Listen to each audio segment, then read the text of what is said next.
Yin-chan, where have you been? I was starting to get worried. You grumbled. Sorry, Oba-chan. I sort of ran into an obstacle. The older woman then glanced towards the flame-haired man standing beside you as a content smile crossed his face. Oh my. You must be the demon slayer hired to eliminate the demon that's been attacking our village, she questions. Kojo bowed. I am, ma'am. My name is Rengoku Kojo, and I am the flame husher of the demon slaying course, he greeted. The old woman's brown eyes widened at this. Oh ho, the flame husher. Well, now that is a surprise. Come, let me get a good look at you. She motioned him to come closer. Kojo, though a bit hesitant, did as told, and kneeled in front of the wise woman. It's okay, young Rengoku, I don't bite. I'm Fuiwa Otsu, by the way, the shrine's priestess of Kazuna's temple. She introduces herself while placing a hand on his face. Her wise brown eyes examined him closely as gentle, aged hands graced the red streaks of his hair. You're most certainly living up to your title. I can see you're generally competent and a strong sense of justice within your heart. A kind and fierce soul who's willing to protect the weak and encourage the strong, Otsu says, removing her hand. Just what I expect from a Hashira. I've met many demon slayers in my youth, and you possess a lot of great potential, though something tells me you didn't come all the way just to be having a reading from me. She smiles. You seem to have been stricken by love, she added and glanced towards you. I assume your little tricks didn't work on this one, Yin? She grinned. He won't stop pursuing me, you scoffed while blushing slightly. But wasn't it you who followed me, my love? Kojo said in a matter of fact. Shut up! I'm not in your love, you exclaimed, trying to save face but failing because you blushed even more. That explains it, Otsu says, this before glancing back at Kojo. You must forgive Yin, young Rengoku-san. You see, she is a very special gift that allows her to manipulate the snow and the cold. And she's been using it to keep people away. You're by far the only visitor I've had in months, Otsu exclaimed. However, you don't seem all bothered by Yin's curse. Why is that? She questioned him, but already knew his obvious answer. It's because Yin has bestowed my heart, and I wish for nothing more than to marry her, Kojo says, and excitedly. You cannot have a yokai as a wife, you protested. But you're a human, my love, he said. Shut up, I'm not marrying you. I have fallen deeply in love with you, my beautiful Yokiana, and I want you to be my wife. He says this as he turned to face you. You can be my healthy, glowing wife. I promise to take good care of you. He beams that beautiful trademark smile of his. You gasped, your heart doing the tango at this, and your face reddened in a mix of embarrassment and your own hot temper.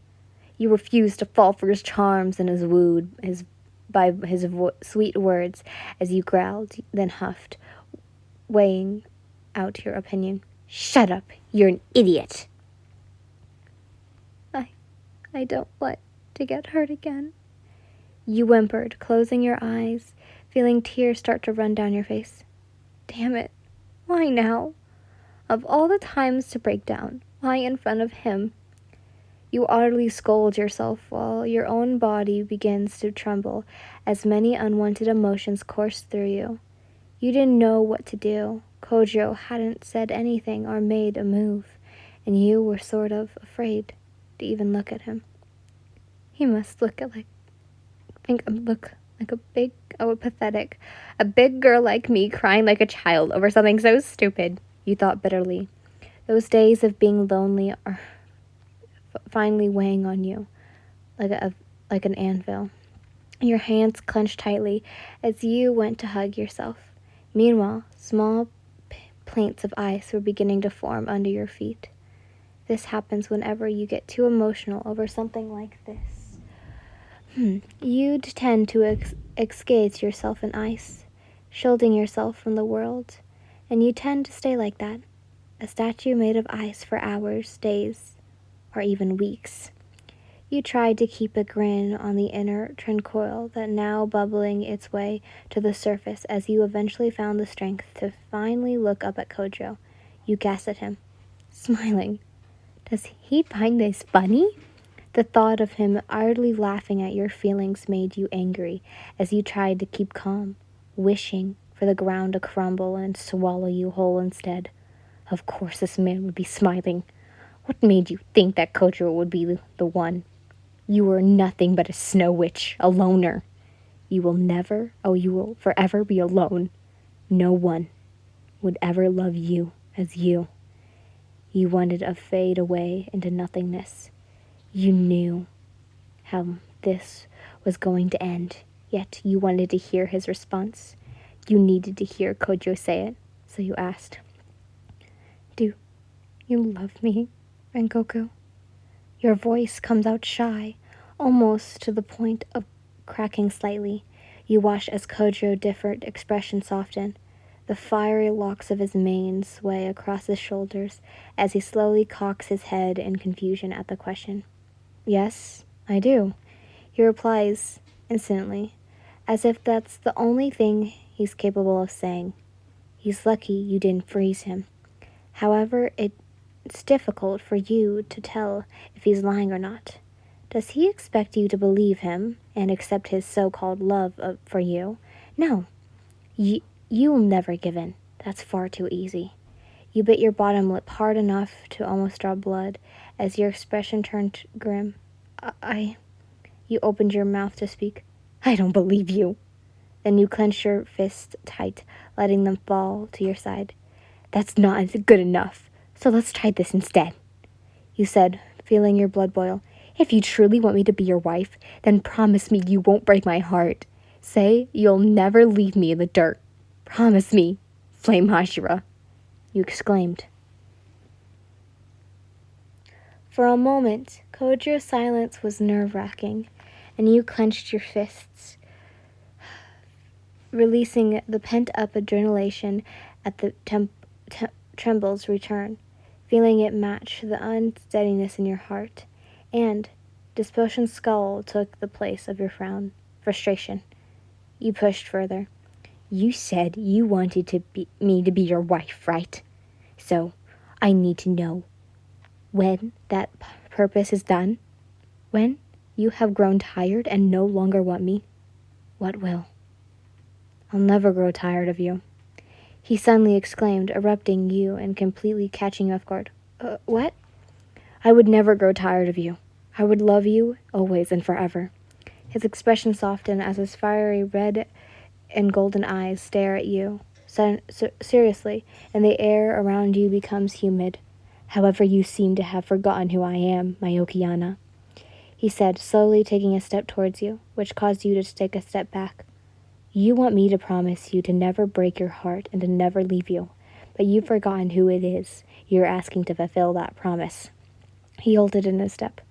I am a demon slayer, a Hashira, and it is my sole duty to protect the innocent and weak from demons. Every day, I put my life on the line, and so, that possibility of death contains hugs above my head, he exclaims. You gasped as the sudden realization hit you, and your heart dropped. He was right. The gravity of his words sank in as you realized this sacrifice he had to make for the safety of others. It was a heavy burden to bear, and you couldn't imagine the eternal struggle he must face every day. Therefore, I simply cannot make that promise to you, he clenched, looking down at you. surveying the shocked look on your pretty face. However, he starts, and his expression softens as he slowly reaches for your head. The warmth and radiation from it instantly ran up your arm and through your body, which felt like a warm summer's day. What I promise you is to love, hold, and cherish you until I've breathed my last. You blushed when he brought your hand up to his lips and kissed your knuckles. I really do want you, Yin. I completely enwrathed by you, and I really want you to be my wife. You have bestowed my heart and set it ablaze, he added, taking his free hand and placing it against your cheek to caress the side of your face affectionately before leaning closer. Your breathing hitched as you felt his warm breath on your skin, sending shivers down your spine. The intense of his gaze made your heart race, and you could feel the depth of his emotions in every word he spoke. The insincerity in his eyes was unbelievable, and you couldn't help but be swept off your feet by his gesture of affection and desire for you. So now, the real question is, do you love me, my beautiful Okiana?